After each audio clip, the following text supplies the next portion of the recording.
Знаете ли, че България и Египет ще бъдат съседи? Ами всъщност, това е карта на света. Очевидно, но нека се загледаме в нея. Не е ли поне малко странно, че Южна Америка и Африка пасват толкова добре заедно?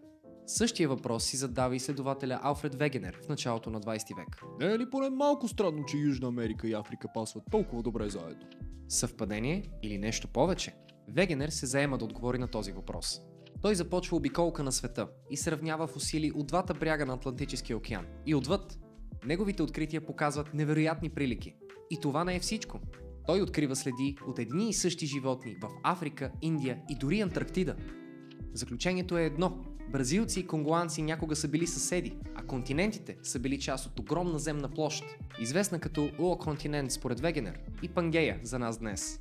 По-конкретно 200 милиона години, плюс-минус няколко милиона.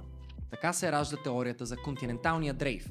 Идеята, че континентите се носят като острови от суша върху полутечната мантия на Земята. Много учени веднага я отхвърлят като измислица, основно заради неуспеха на Вегенер да докаже защо това се случва. Докато 30 години по-късно учените започват да изследват океанското дъно и техните открития най-накрая дават точно обяснение на неговата теория. Причината за континенталния дрейф се оказва конвекцията на земната мантия, чието потоци носят тектонните плочи със себе си. С появата на GPS успяваме да измерим и тяхната скорост, чутовните между 4 и 7 см на година.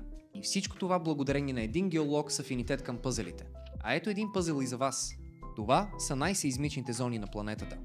Можете ли да се досетите защо са там? Очаквам вашите отговори в коментарите и не забравяйте да последвате линка в биографията и да се абонирате за списание Българска наука. Офертата важи само до края на януари, така че побързайте!